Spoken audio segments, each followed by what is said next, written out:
Funding for this program is provided by Annenberg CPB to advance excellent teaching. De balões e bicicletas a aviões e automóveis. Sem esquecer rádios, telefones, jornais de circulação em massa, cinema e televisão.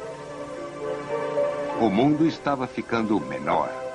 Ele girava mais rápido, cada vez mais conhecedor de si mesmo. A revolução tecnológica, neste episódio de A Tradição Ocidental.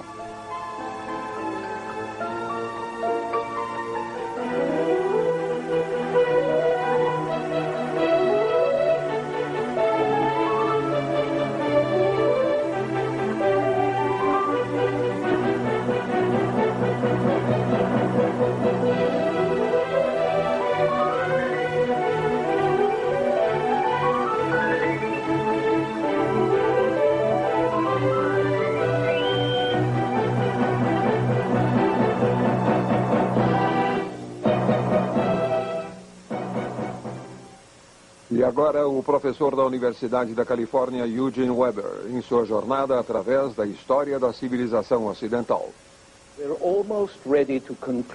Estamos quase prontos para concluir nossos 5.000 anos de história, nosso passeio econômico por antigos campos, embora não exista uma real conclusão. Não há final feliz, nem uma condenação eterna. Não há sequer uma inestimável sabedoria. Só um pouco mais de experiência. As vicissitudes humanas são basicamente as mesmas, apenas vivemos em maior conforto. E é sobre isso que quero falar nos nossos 2 últimos episódios. Até onde já chegamos, em termos materiais, se não em outros.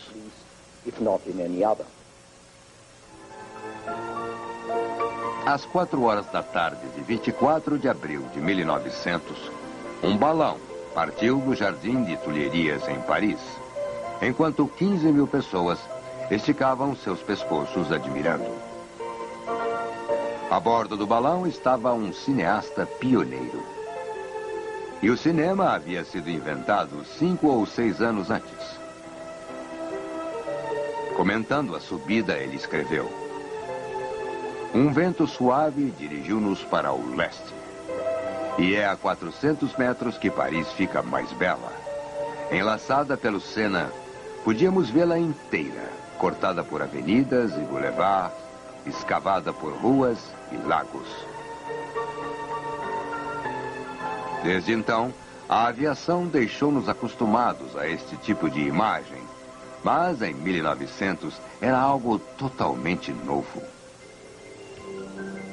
Poderíamos pensar que isso deveria ter ocorrido antes, já que o balão de ar quente, usado em 1900, era uma invenção do século XVIII. Mas os balões permaneceram como raras curiosidades, enquanto os aviões, quando chegaram, multiplicaram-se rapidamente.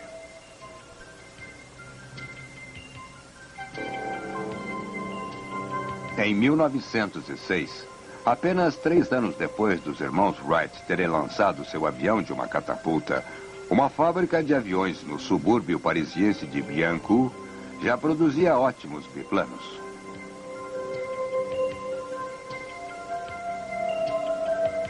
Em 1908, um destes fez o primeiro voo intermunicipal da Europa, um percurso com a extensão de 27 quilômetros, de Bouilly até Reims, na Champagne.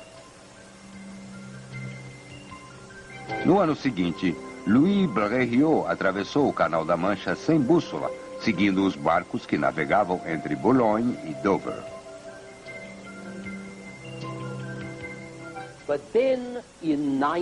Mas em 1909, fotografias aéreas foram tiradas de instalações militares no nordeste da França. E no mesmo ano, 38 aviões participaram do primeiro festival aéreo realizado em Reims, na Champagne. Este foi organizado pela famosa indústria vinícola local, com prêmios consideráveis e vários recordes quebrados.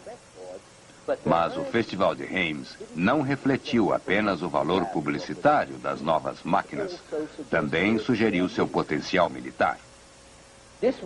Isso foi logo demonstrado em 1911, quando os italianos, em guerra com os turcos, começaram a usar aviões para demarcar posições inimigas e também para jogar umas bombinhas com a mão.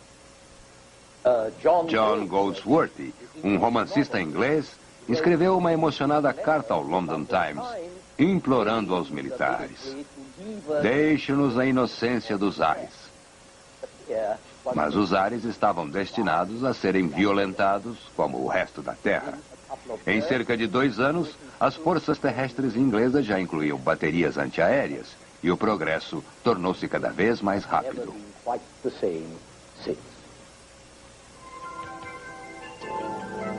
Como já vimos, guerras são ótimas para acelerar as coisas. O fim da guerra em 1918 deixou muitos aviões inúteis e pilotos desempregados. Em pouco tempo, estes já estavam transportando passageiros e correspondência.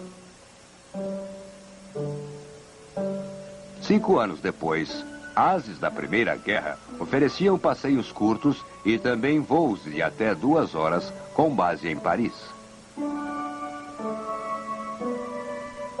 Na década de 30, qualquer pessoa de posse podia viajar ou enviar mercadorias para todo o mundo em serviços regulares. Mas o voo de passageiros ainda era um privilégio de reis como Eduardo VIII, ditadores e outras personalidades, até que a Segunda Guerra veio acelerar o processo novamente, tornando o luxo de alguns em lugar comum para muitos. Motores a jato desenvolvidos para os últimos caças da guerra e para as bombas V1 de Hitler revelaram possibilidades comerciais. Em 1952, a BOAC, a empresa aérea internacional da Inglaterra, introduziu o primeiro serviço a jato para passageiros.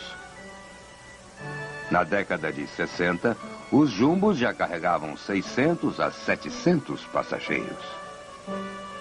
Em 1976, o supersônico Concorde, um triunfo bem caro para a engenharia franco-britânica, cruzou o Atlântico em menos de 3 horas. Blindenberg, em 1927, levou 10 vezes esse tempo e teve que esperar pelo champanhe. Hoje em dia, se você voa de Paris a Nova York, você chega antes da hora em que partiu.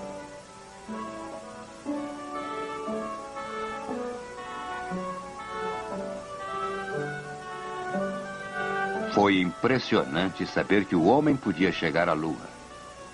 Mas o simples voo comercial deu uma nova dimensão à vida de pessoas comuns. Agora, elas podiam cruzar continentes mais rápido e mais facilmente do que o que uma viagem do interior à capital representava 100 anos antes. Não damos muita importância a isso, mas é importante entender como tudo começou. As reais origens do voo mais pesado que o ar não estão relacionadas com Leonardo da Vinci, e sim com as aspirações mais simples e práticas. Em 1889, um irlandês de nome John Boyd Dunlop, logo seguido pelos irmãos Michelin na França, patenteou um tipo de borracha para pneus que transformou os desajeitados e desconfortáveis velocípedes em bicicletas mais seguras, fáceis de andar e controlar, e logo também mais baratas. Pela primeira vez na história, o homem encontrou uma alternativa para o cavalo, algo que lhe dava a locomoção mais rápida do que a pé, e a mulher descobriu um agente de emancipação, liberando-a de espartilhos, saias pesadas e acompanhantes. No final do século XIX e início do século XX, fabricantes de barbatanas para espartilhos e varetas de guarda-chuvas passaram a produzir bicicletas. E no espaço de uma década, os preços caíram tanto que pessoas bem mais modestas já podiam comprar uma.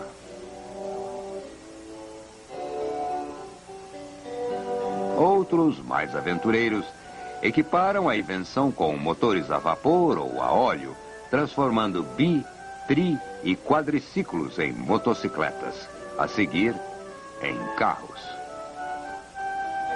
E depois em máquinas voadoras.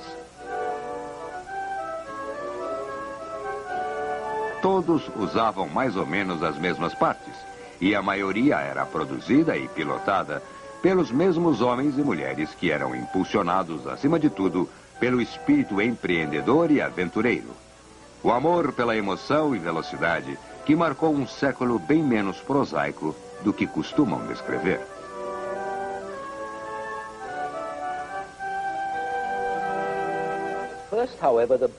Mas no começo a bicicleta permaneceu como o cavalo popular, que não consumia feno, não precisava de estábulo, nem sujava as ruas.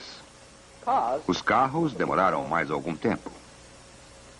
O transporte público motorizado veio no início do século, e tal evento levou um acadêmico britânico a reclamar pomposamente.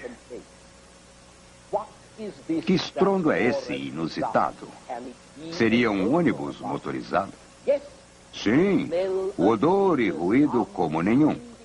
Indicat motorem boom. Como viver em tal omnibus? Tincto dis motorebus. Domine, defende-nos contra os motores vós. E você não precisa falar latim para saber exatamente o que ele sentia. Na Europa, carros mais baratos para as classes médias só chegaram na década de 30, quando homens como André Citroën adotaram e adaptaram os métodos da linha de montagem de Henry Ford. Em 1938, Ferdinand Porsche criou o primeiro carro do povo, o protótipo do Volkswagen, que gerou uma família de minors da Morris e os 2 cavalos da Citroën, tornando os carros realmente acessíveis.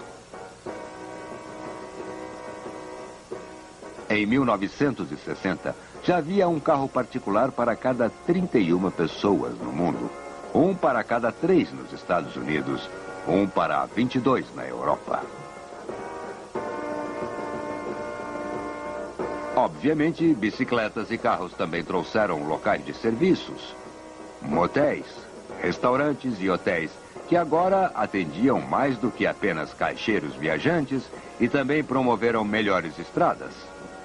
Caminhos irregulares e mal feitos foram gradualmente substituídos por superfícies mais adequadas a pneus e molas.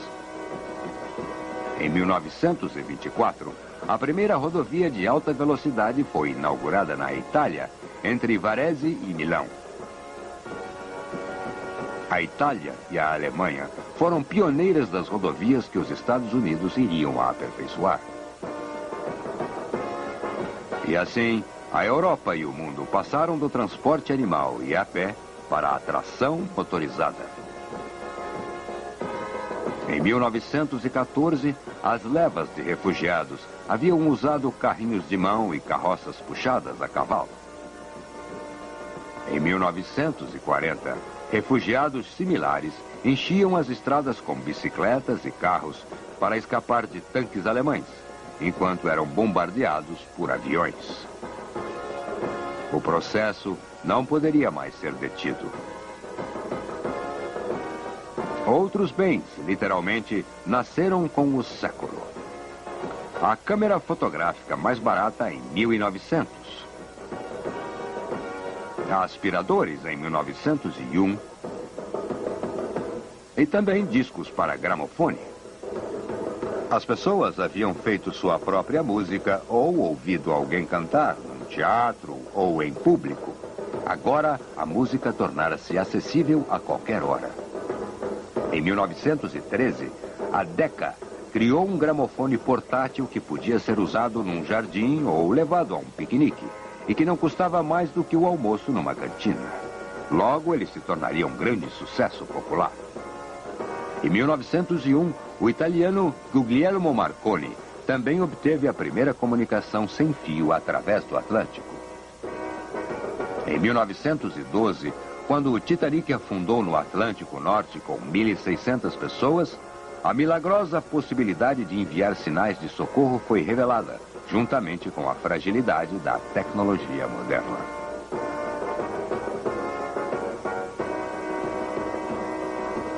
Os parisienses já pensavam em demolir a Torre Eiffel, que era considerada antiestética desde 1889. Mas uma antena de rádio no topo da estrutura de 300 e poucos metros garantiu sua sobrevivência. Em 1920, Marconi inaugurou a primeira estação inglesa de difusão perto de Chelmsford, em Essex, que logo se tornaria a BBC. Assim, as pessoas ficaram livres do silêncio. Elas podiam ligar o rádio e, após a Segunda Guerra, a televisão, que já havia sido testada em 1926.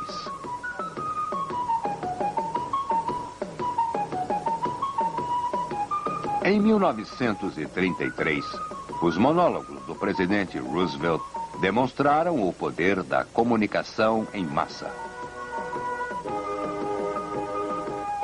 E Stanley Baldwin, primeiro-ministro inglês, Hitler e Churchill usariam a mesma ideia.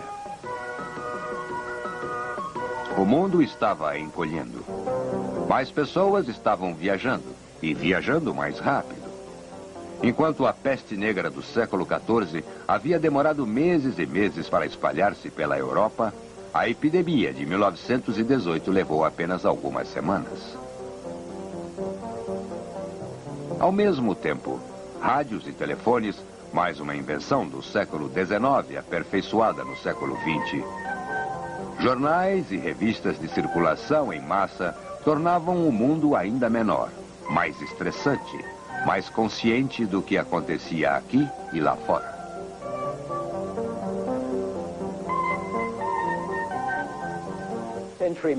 Homens e mulheres do século XX acordam e vão dormir com notícias locais e distantes.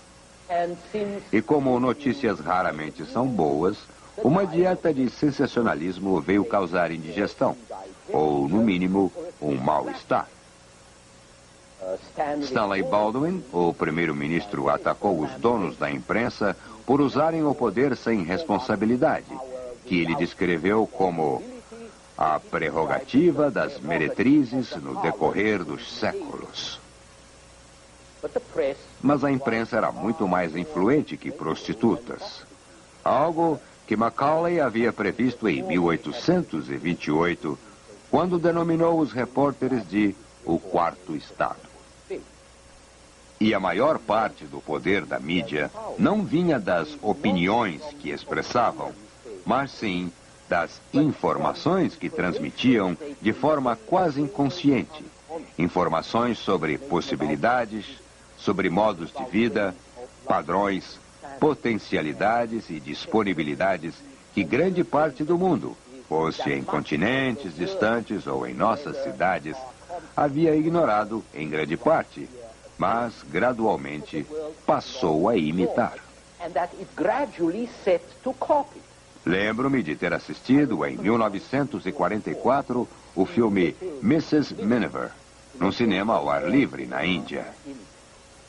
Os indianos assistiam encostados às paredes ou pendurados nas árvores lá fora. E eu estava sentado num espaço privilegiado, assistindo às imagens de uma vida privilegiada.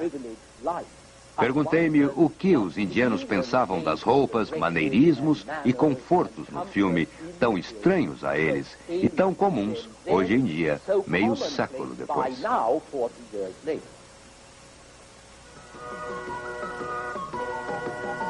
E então veio a publicidade. O século XIX já assistira a uma explosão publicitária. Os posters e displays que enfeitavam as cidades. Em 1910, o primeiro tubo de neon foi apresentado em Paris.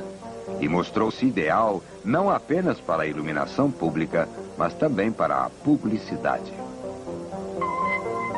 Em 1912, o primeiro anúncio em neon surgiu em Paris, para um aperitivo italiano, Cinzano. Luzes, impressos, imagens, jornais e tabloides, rádio e cinema, depois a televisão, todos fomentaram uma revolução de aspirações jamais vista até então. A tecnologia moderna passou a produzir mais e mais objetos de desejo e, no devido tempo, a tecnologia atendeu muitas das aspirações que motivou.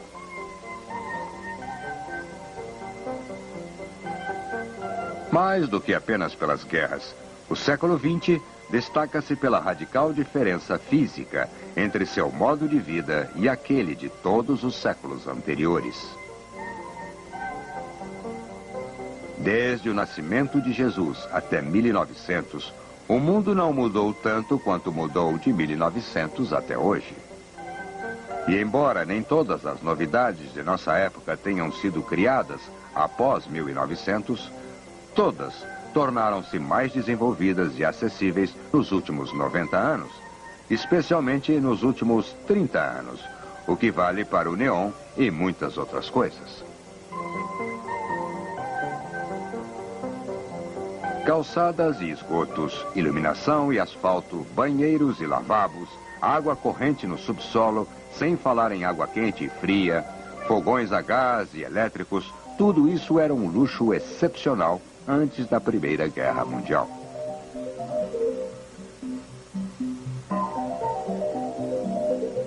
A baquelite foi inventada por um belga em 1907, mas foi nas décadas de 30 e 40 que objetos, mobílias e recipientes plásticos revolucionaram o design industrial.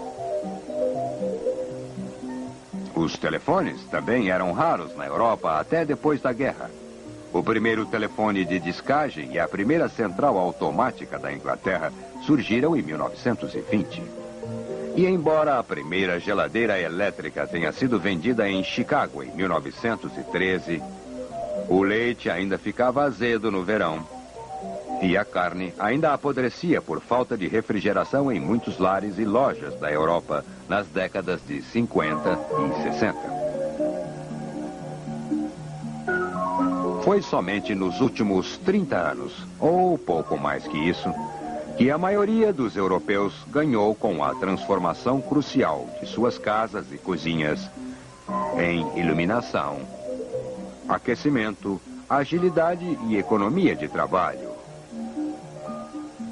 Com fogões e fornos com termostatos que não deixavam a comida queimar. Com geladeiras, lava-pratos, lavadoras de roupas e até com esfregões autolimpantes. Foram as mulheres que mais se beneficiaram com estas melhorias. E podemos imaginar que os críticos de tais invenções só podiam ser puros machistas.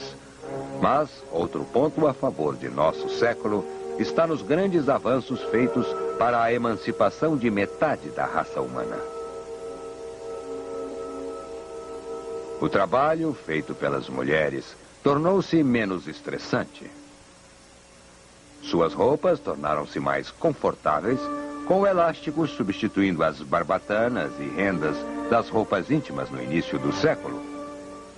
Com sutiãs eliminando os espartilhos por volta de 1914 e com as saias mais leves e mais curtas após 1917. Mesmo a beleza foi democratizada quando batons em embalagens metálicas descartáveis surgiram em 1915. E ainda mais quando as fibras artificiais vieram em 1910 e as meias de nylon em 1939, inspirando versos imortais que eu recito de memória. Coberta de seda, minha Júlia, beldade. Isso é tudo em celulose, na verdade. Fibras em seu corpo, na totalidade, criadas para ela por Jules Compagnie. Oh, beleza igual, eu jamais vi. Mas a principal emancipação da mulher Esperada havia muito tempo, veio mesmo em 1956, com a comercialização do primeiro anticoncepcional. A pílula não era perfeita, mas foi mais importante que o voto, porque trouxe a escolha e a potencial libertação feminina de seu destino biológico, o que não é trivial. Mas é claro que não são apenas as mulheres que estão sujeitas a um destino biológico. Neste sentido, toda a humanidade passou por uma revolução jamais imaginada em tempos antigos. A libertação parcial de nosso destino biológico. Em nosso próximo programa, falaremos mais sobre isso e outros avanços do século XX, bem como alguns dos maiores desapontamentos do século. Da Helicon. Disappointment. Until then.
Funding for this program is provided by Annenberg CPB to advance excellent teaching. For information about this and other Annenberg CPB programs, call 1-800-LEARNER and visit us at www.learner.org.